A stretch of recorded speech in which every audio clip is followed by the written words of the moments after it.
Chapter 3. What is this non-cooperation, about which you have heard much, and why do we want to offer this non-cooperation? I have been told that non-cooperation is unconstitutional. I venture to deny that it is unconstitutional. On the contrary, I hold that non-cooperation is a just and religious doctrine. It is the inherent right of every human being and it is perfectly constitutional. A great lover of the British Empire has said that under the British Constitution even a successful rebellion is perfectly constitutional, and he quotes historical instances, which I cannot deny, in support of his claim. I don't claim any constitutionality for a rebellion successful or otherwise, so long as that rebellion means in the ordinary sense of the term, what it does mean, namely, wresting justice by violent means. On the contrary, I have said it repeatedly to my countrymen that violence, whatever end it may serve in Europe, will never serve us in India. I tell you that while my friend believes also in the doctrine of violence and has adopted the doctrine of nonviolence as a weapon of the weak, I believe in the doctrine of nonviolence as a weapon of the strongest. I believe that a man is the strongest soldier for daring to die unarmed with his breast bare before the enemy.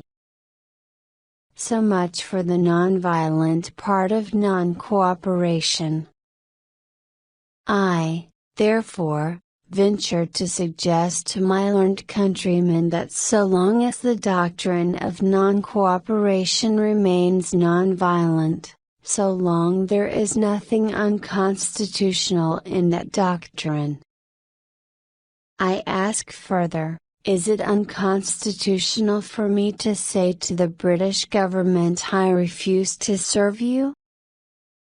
Is it unconstitutional for our worthy chairman to return with every respect all the titles that he has ever held from the government?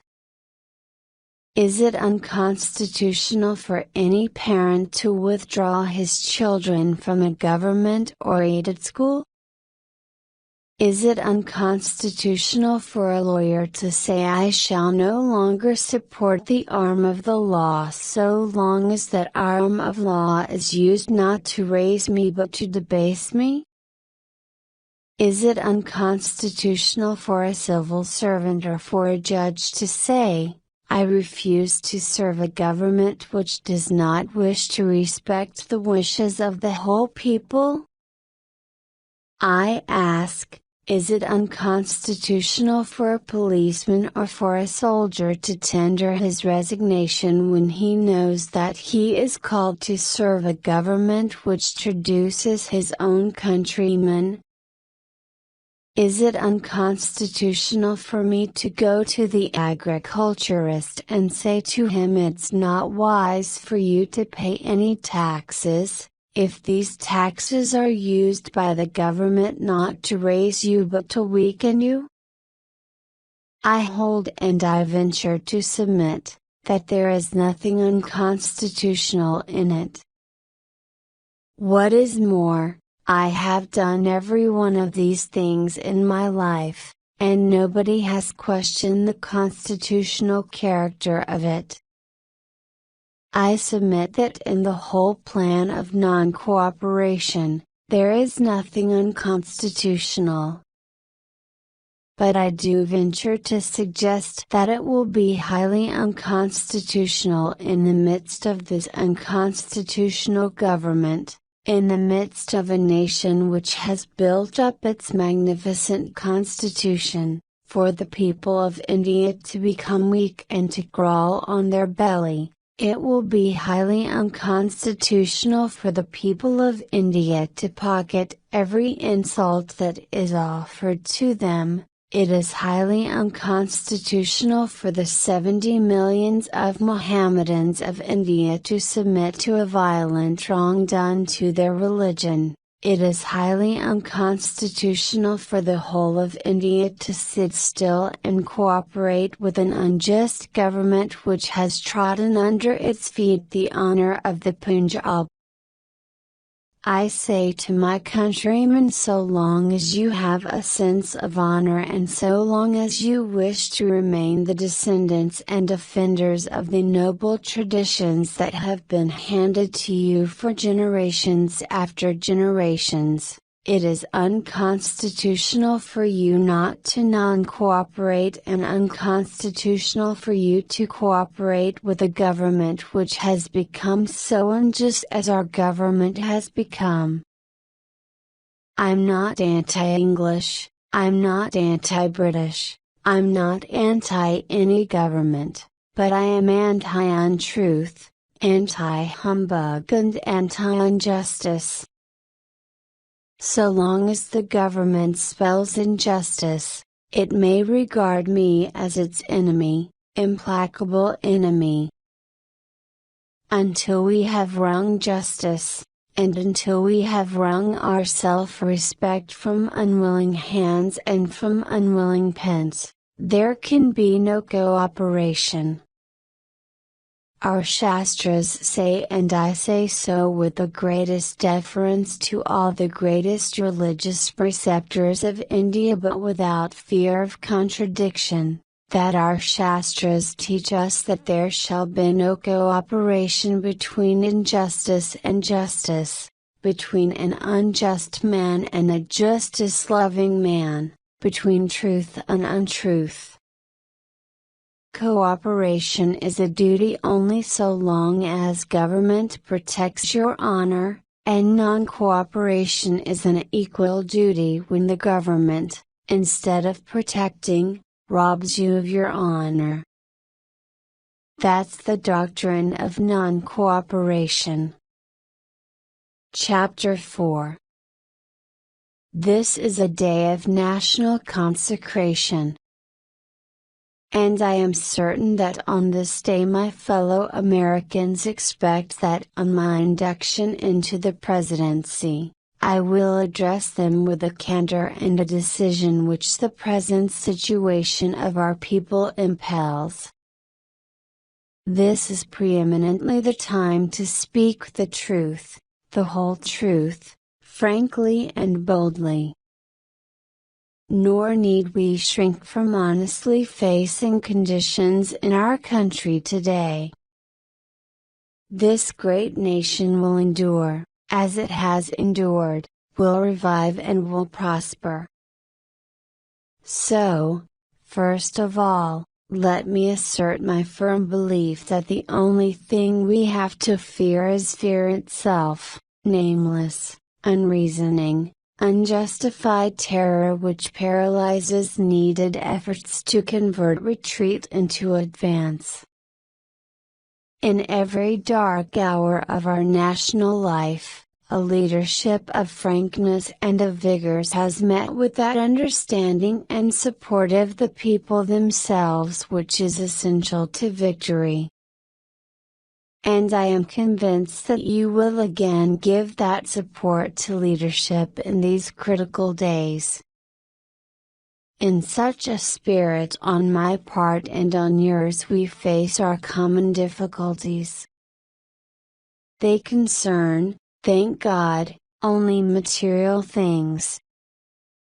Values have shrunk to fantastic levels, taxes have risen, our ability to pay has fallen, government of all kinds is faced by serious curtailment of income, the means of exchange are frozen in the currents of trade, the withered leaves of industrial enterprise lie on every side, farmers find no markets for their produce, and the savings of many years and thousands of families are gone. More important, A host of unemployed citizens face the grim problem of existence, and an equally great number toil with little return. Only a foolish optimist can deny the dark realities of the moment. And yet our distress comes from no failure of substance. We are stricken by no plague of locusts. Compared with the perils which our forefathers conquered, because they believed and were not afraid, we have still much to be thankful for. Nature still offers her bounty and human efforts have multiplied it. Plenty is at our doorstep, but a generous use of it languishes in the very sight of the supply. Primarily, this is because the rulers of the exchange of mankind's goods have failed, through their own stubbornness and their own incompetence, have admitted their failure, and have abdicated. Practices of the unscrupulous money changers stand indicted in the court of public opinion, rejected by the hearts and minds of men. True, they have tried. But their efforts have been cast in the pattern of an outworn tradition. Faced by failure of credit, they have proposed only the lending of more money. Stripped of the lure of profit by which to induce our people to follow their false leadership, they have resorted to exhortations, pleading tearfully for restored confidence. They only know the rules of a generation of self-seekers. They have no vision, and when there is no vision the people perish. Yes, the money changers have fled from their high seats in the temple of our civilization. We may now restore that temple to the ancient truths. The measure of that restoration lies in the extent to which we apply social values more noble than mere monetary profit. Happiness lies not in the mere possession of money, it lies in the joy of achievement, in the thrill of creative effort. The joy, the moral stimulation of work no longer must be forgotten in the mad chase of evanescent profits. These dark days, my friends, will be worth all they cost us if they teach us that our true destiny is not to be ministered unto but to minister to ourselves, to our fellow men. Recognition of that falsity of material wealth as the standard of success goes hand in hand with the abandonment of the false belief that public office and high political position are to be valued only by the standards of pride of place and personal profit. And there must be an end to a conduct in banking and in business which too often has given to a sacred trust the likeness of callous and selfish wrongdoing. Small wonder that confidence languishes, for it thrives only on honesty, on honor, on the sacredness of obligations, on faithful protection, and on unselfish performance. Without them it cannot live. Restoration calls, however, not for changes in ethics alone. This nation is asking for action, and action now. Our greatest primary task is to put people to work. This is no unsolvable problem if we face it wisely and courageously. It can be accomplished in part by direct recruiting by the government itself, treating the task as we would treat the emergency of a war, but at the same time, through this employment, accomplishing greatly needed projects to stimulate and reorganize the use of our great natural resources. Hand in hand with that, we must frankly recognize the overbalance of population in our industrial centers, and by engaging on a national scale in a redistribution, endeavor to provide a better use of the land for those best fitted for the land. Yes, the task can be helped by definite efforts to raise the values of agricultural products, and with this the power to purchase the output of our cities.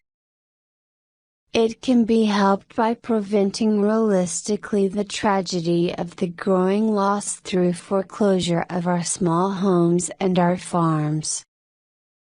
It can be helped by insistence that the federal, the state, and the local governments act forthwith on the demand that their cost be drastically reduced. It can be helped by the unifying of relief activities which today are often scattered, uneconomical, unequal. It can be helped by national planning for and supervision of all forms of transportation and of communications and other utilities that have a definitely public character. There are many ways in which it can be helped, but it can never be helped by merely talking about it. We must act.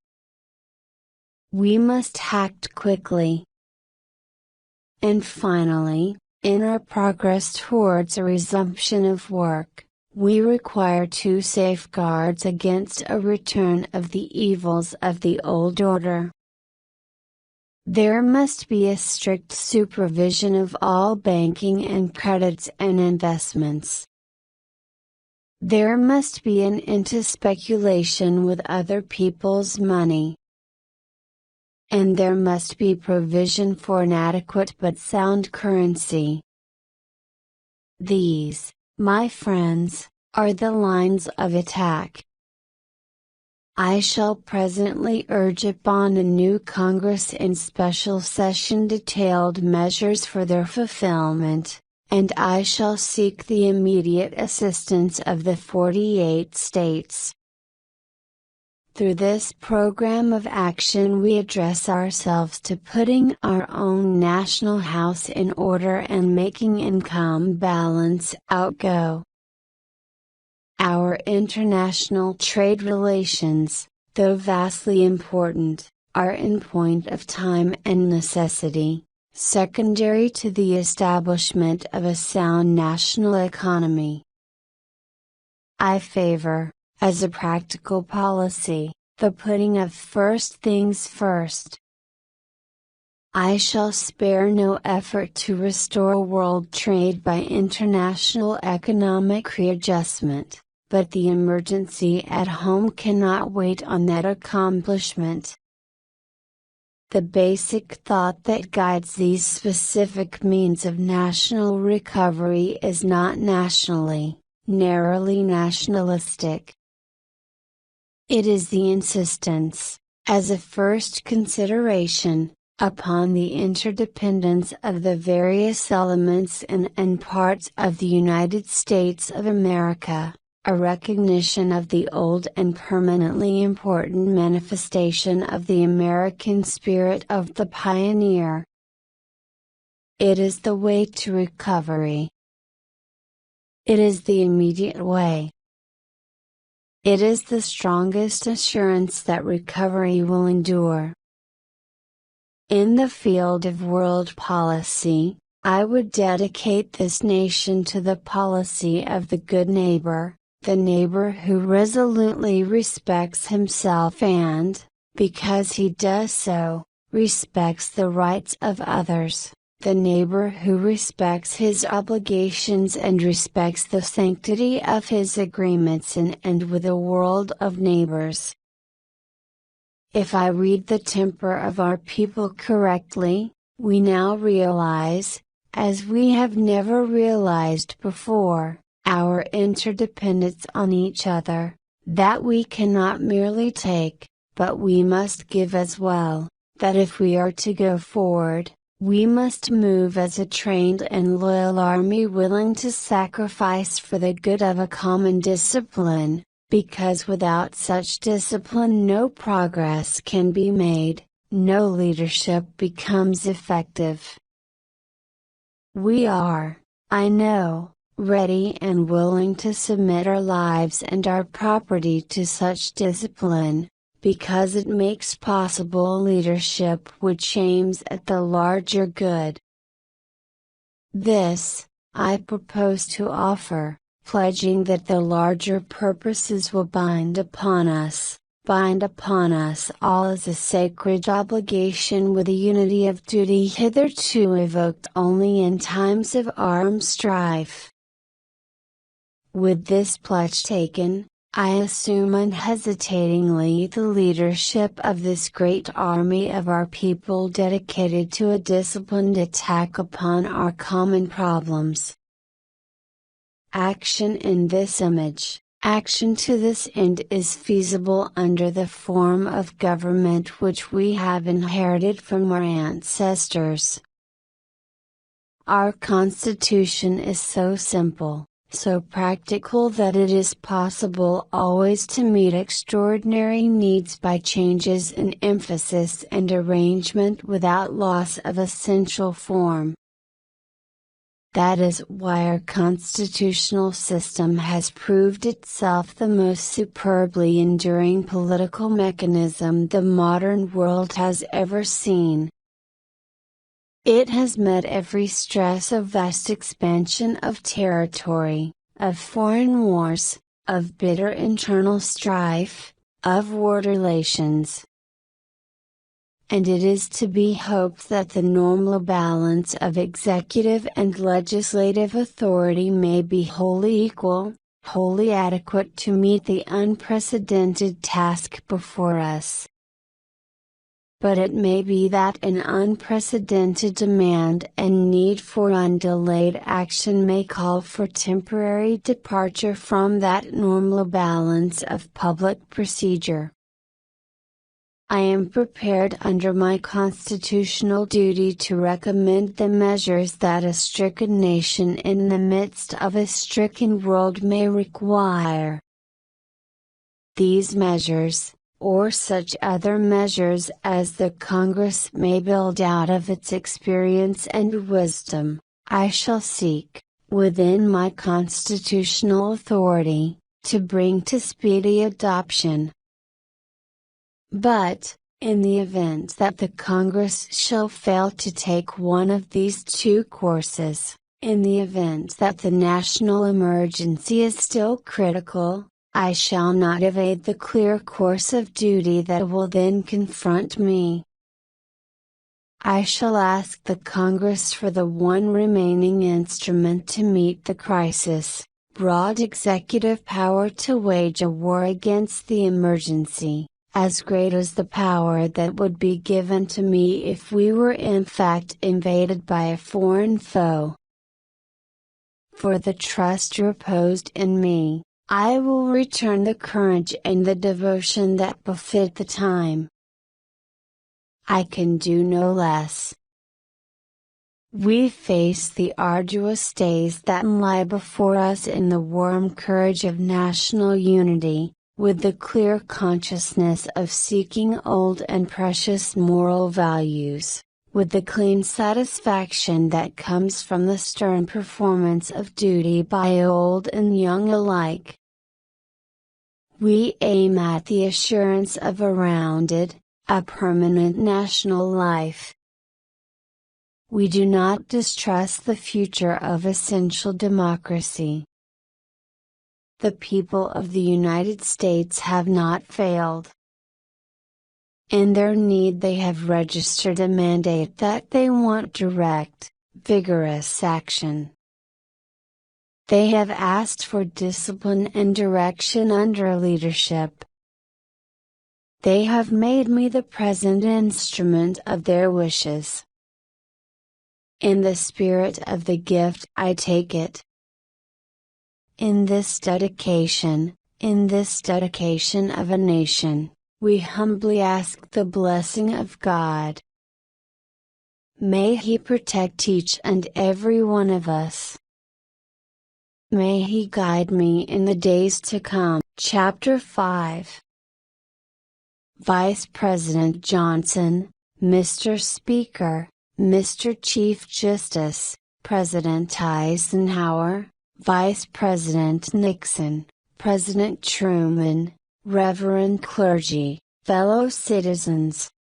We observe today not a victory of party but a celebration of freedom, symbolizing an end as well as a beginning, signifying renewal as well as change. For I have sworn before you and Almighty God the same solemn oath our forebears prescribed nearly a century and 3/4 ago. The world is very different now. For man holds in his mortal hands the power to abolish all forms of human poverty and all forms of human life. And yet the same revolutionary beliefs for which our forebears fought are still at issue around the globe, the belief that the rights of man come not from the generosity of the state but from the hand of God. We dare not forget today that we are the heirs of that first revolution. Let the word go forth from this time and place, to friend and foe alike, that the torch has been passed to a new generation of Americans, born in this century, tempered by war, disciplined by a hard and bitter peace, proud of our ancient heritage, and unwilling to witness or permit the slow undoing of those human rights to which this nation has always been committed, and to which we are committed today at home and around the world. Let every nation know, whether it wishes us well or ill, that we shall pay any price, bear any burden, meet any hardship, support any friend, oppose any foe to assure the survival and the success of liberty. This much we pledge, and more.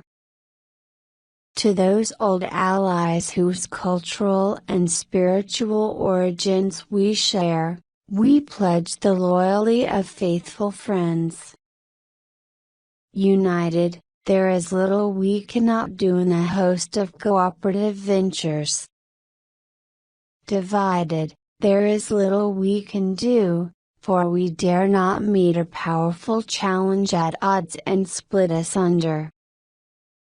To those new states whom we welcome to the ranks of the free, we pledge our word that one form of colonial control shall not have passed away merely to be replaced by a far more iron tyranny.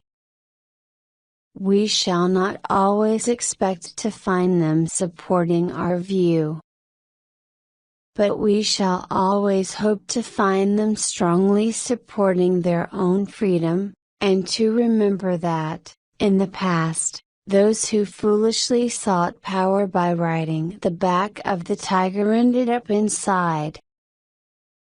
To those people in the huts and villages across the globe struggling to break the bonds of mass misery, we pledge our best efforts to help them, help themselves, for whatever period is required, not because the communists may be doing it, not because we seek their votes, but because it is right.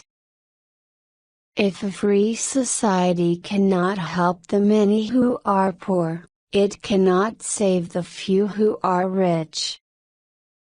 To our sister republics south of our border, we offer a special pledge, to convert our good words into good deeds, in a new alliance for progress, to assist free men and free governments in casting off the chains of poverty. but this peaceful revolution of hope cannot become the prey of hostile powers. Let all our neighbors know that we shall join with them to oppose aggression or subversion anywhere in the Americas. And let every other power know that this hemisphere intends to remain the master of its own house. To that World Assembly of Sovereign States, the United Nations, our last best hope in an age where the instruments of war have far outpaced the instruments of peace, we renew our pledge of support, to prevent it from becoming merely a forum for invective, to strengthen its shield of the new and the weak, and to enlarge the area in which its root may run. Finally, to those nations who would make themselves our adversary, we offer not a pledge but a request, that both sides begin anew the quest for peace, before the dark powers of destruction unleashed by science engulf all humanity in planned or accidental self-destruction. We dare not tempt them with weakness. For only when our arms are sufficient beyond doubt, can we be certain beyond doubt that they will never be employed. But neither can two great and powerful groups of nations take comfort from our present course, both sides overburdened by the cost of modern weapons, both rightly alarmed by the steady spread of the deadly atom, yet both racing to alter that uncertain balance of terror that stays the hand of mankind's final war. So let us begin anew, remembering on both sides that civility is not a sign of weakness, and sincerity is always subject to proof. Let us never negotiate out of fear. But let us never fear to negotiate. Let both sides explore what problems unite us instead of belaboring those problems which divide us. Let both sides, for the first time, formulate serious and precise proposals for the inspection and control of arms, and bring the absolute power to destroy other nations under the absolute control of all nations. Let both sides seek to invoke the wonders of science instead of its terrors. Together let us explore the stars, conquer the deserts, eradicate disease, tap the ocean depths, and encourage the arts and commerce. Let both sides unite to heed in all corners of the earth the command of Isaiah, to undo the heavy burdens. And, let the oppressed go free. And if a beachhead of cooperation may push back the jungle of suspicion, let both sides join in creating a new endeavor, not a new balance of power, but a new world of law, where the strong are just and the weak secure and the peace preserved. All this will not be finished in the first 100 days. Nor will it be finished in the first 1,000 days, nor in the life of this administration, nor even perhaps in our lifetime on this planet. But let us begin. In your hands, my fellow citizens, more than mine, will rest the final success or failure of our course. Since this country was founded, each generation of Americans has been summoned to give testimony to its national loyalty. The graves of young Americans who answered the call to service surround the globe. Now the trumpet summons us again, not as a call to bear arms, the arms we need, not as a call to battle, though embattled we are, but a call to bear the burden of a long twilight struggle, year in and year out, rejoicing in hope, patient in tribulation, a struggle against the common enemies of man, tyranny, poverty, disease, and war itself. Can we forge against these enemies a grand and global alliance, North and South, East and West, that can assure a more fruitful life for all mankind? Will you join in that historic effort? In the long history of the world, only a few generations have been granted the role of defending freedom in its hour of maximum danger. I do not shrink from this responsibility, I welcome it. I do not believe that any of us would exchange places with any other people or any other generation. The energy, the faith, the devotion which we bring to this endeavor will light our country and all who serve it, and the glow from that fire can't truly light the world. And so, my fellow Americans, ask not what your country can do for you, ask what you can do for your country. My fellow citizens of the world, ask not what America will do for you, but what together we can do for the freedom of man. Finally, whether you are citizens of America or citizens of the world, ask of us here the same high standards of strength and sacrifice which we ask of you. With a good conscience our only sure reward, with history the final judge of our deeds, let us go forth to lead the land we love, asking His blessing and His help, but knowing that here on earth God's work must truly be our own.